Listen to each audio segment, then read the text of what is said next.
Photo वहीं roof top के floor पर आयु के पैरों में पड़ी थी। शाम की रोशनी में हल्की सी चमक रही थी और रेमो की नजरें फोटो और आयु दोनों पर थी। फोटो में जो लड़की थी ये वो आयु नहीं है जिसे वो जानता है, क्योंकि वो आयु स्माइल कर रही थी और वो भी खुल के, केयरफ्री और हंसते हुए क्लासमेट्स के बीच। लेकिन ये आयु जो असल में उसके सामने खड़ी है वो ऐसी लग रही है जैसे अभी इसी वक्त किसी को भी डिलीट कर देगी अगर उसे किसी ने गलती से भी स्माइल करने को सजेस्ट कर दिया तो। रेमो की शक्ल पर कंफ्यूजन देख के हंसा और बोला, हैरानी की बात है ना? आयु तो हमारे क्लास की रौनक हुआ करती थी।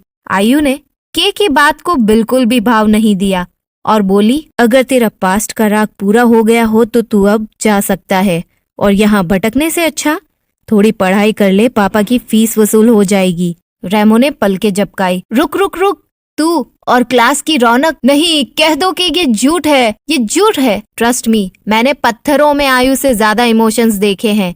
के स्माइल करते हुए पास आकर बोला, तुम इसे मेरी तरह नहीं जानते। पहले आयु को सब बहुत पसंद करते थे, जब तक कि उसने अपनी पूरी क्लास को स्कूल ट्रांसफर करने को मजबूर नहीं कर दिया। Wait what? रेमो का बैग लगभग गिर ही गया। तू रुक, क्या किया आयु ने? आयु ने आहें भरी। He is exaggerating. एग्जेजरेटिंग? के फ्रस्ट्रेट होकर जोर से हंसा। तुमने हमारी क्लास प्रेसिडेंट को सुपीरियोरिटी कॉम्प्लेक्स से भरा सस्ते बजट वाला शेक्सपियर कहा था, वो चिल्लाया। रेमो ने सरप्राइज होकर आयु की ओर देखा। ओके, सच बताऊं तो ये वाकई बहुत इम्प्रेसिव था। स्कूल के टेरेस पर हवा में और भी टेंशन बढ़ने लगी, लेकिन आयु एकदम टेंशन फ्री शांति से अपने हाथ फोल्ड करके खड़ी थी। आयु ने पूछा, अब तू मुझसे क्या चाहता है? के ने कंधे उचकाते हुए कहा, बस तुम्हें याद दिला रहा हूँ कि साइलेंट रहने से तुम्हारी रेपुटेशन नहीं बदल जाएगी।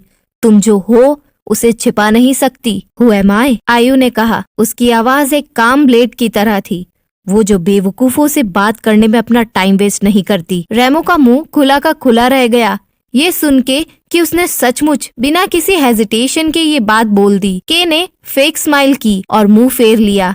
तू अभी भी नहीं बदली। वो सीढ़ियों की तरफ चलने लगा।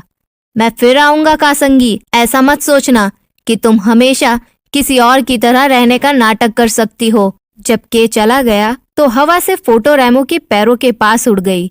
उसने फोटो को उठाया और उसमें स्माइल करती आयु को एक बार फिर गौर से देखा। तो तू रियल में कभी फ्रेंडली हुआ करती थी, हाँ? आयु रेमो को बिना किसी एक्सप्रेशन के देखती रही।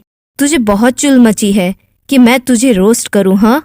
रेमो दांत दिखाते हुए हंसा। इट डिपेंड्स कासंगी, कुछ हट के अलग सा क्रिएटिव होगा तो मुझे कबूल है। आयु घूमी और आहें भरते हुए बोली, मैं भी कहाँ पत्थर पर अपना सिर फोड़ रही हूँ। You are impossible. Remo sarcastic smile के साथ बोला, कासंगी तू तो ऐसे बोल रही है जैसे ये कोई बुरी बात है। अगली सुबह ये बात फिर तेजी से फैल गई, क्योंकि ऑफ कोर्स रेमो कोई भी सीक्रेट पचा नहीं सकता, जैसे कि उसकी लाइफ उसी पर डिपेंड करती हो। हे रेमो, मैंने सुना है कि ट्रांसफर चार्न अपने पुरानी स्कूल में बहुत बड़ी मुसीबत हुआ करती थी। क्या उसने सचमुच पूरी क्लास को रोस्ट कर दिया? रोस्ट कर धज्जियां उड़ा दी थी? यार ये तो कमाल है। रेमो ने कंधे उचकाते हुए कहा, मेरा कहना मानो तो तुम लोग आयु से बहस ही मत करो। हाँ, अगर तुम्हारे पास इंश्योरेंस हो तो कोशिश कर सकते हो। आयु चुपचाप उनके पास से निकल गई, लेकिन उसके होठों पर आई हल्की सी सार्कास्टिक स्माइल किसी की नजर से नहीं बची। देखा?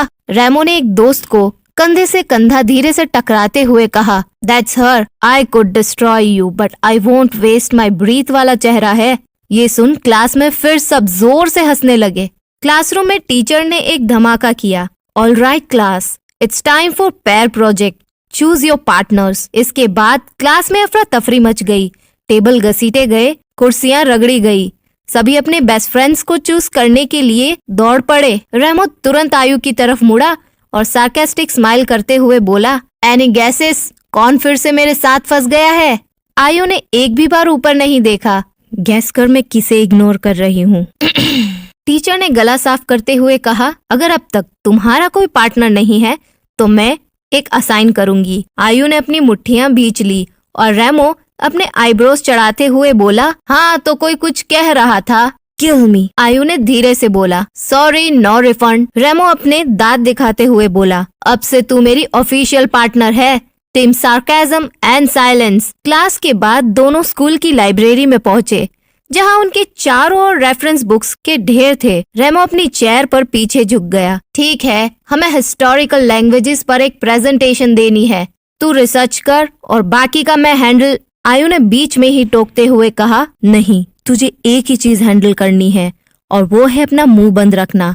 कर लेगा ना? रेमो ने ड्रामेटिकली अपने दिल पर हाथ रखा। वाह, 1% भी रत्ती भर भी भरोसा नहीं। बिल्कुल, तूने अपनी हरकतों से जो कमाया है, आयु ने रूखेपन से कहा। रेमो आगे झुकते हुए हंसा। पता है, जब तू मीन होती है तो अजीब तरह से फनी लगती है। मैं मीन नहीं हूँ, आयु ने शांति से जवाब दिया। मैं एफिशिएंट हूँ। रेमो एक पल के लिए जम गया, फिर इतनी जोर से हंसा कि कुर्सी से गिरते गिरते बचा। तू लोगों को ऐसे रोस्ट करती है जैसे तेरा पार्ट टाइम काम हो, आयु ने कहा। तभी जब लोग डिजर्व करते हो। दोनों की नजरें कुछ सेकंड के लिए मिली, बस इतनी देर के लिए कि सार्केज्म और साइलेंस के बीच कुछ स्पार्क नजर आया। लेकिन इससे पहले कि दोनों कुछ कह पाते, एक साया दरवाजे के पास मंडराता हुआ आया। फिर से कैजुअली शेल्फ्स पर झुककर उन्हें देखने लगा। लगता है तुमने कोई नया दोस्त बना लिया है आयु।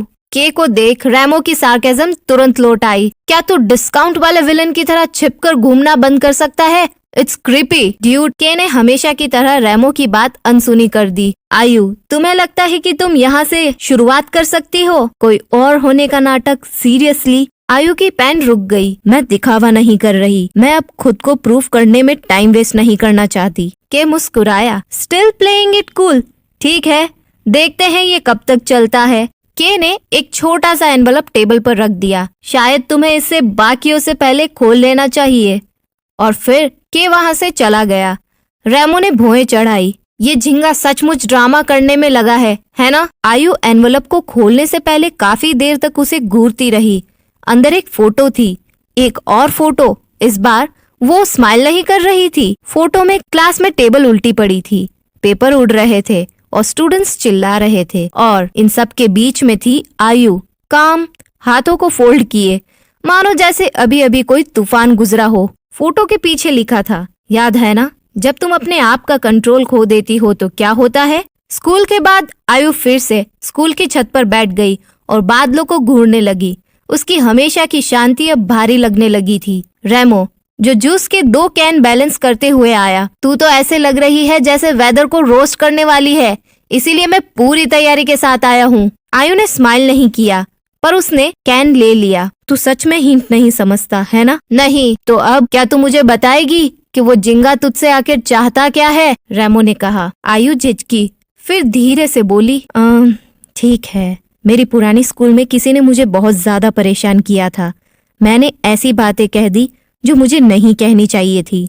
लोगों ने इसे गलत तरीके से लिया, अफवाहें फैल गई, बात बहुत गंदी तरह से बिगड़ गई। रेमो ने धीरे से सिर हिलाया। तूने गलत इंसान को रोस्ट कर दिया है ना? ऐसा ही कुछ समझ, आयु ने कहा। एक सेकंड के लिए सन्नाटा छा गया।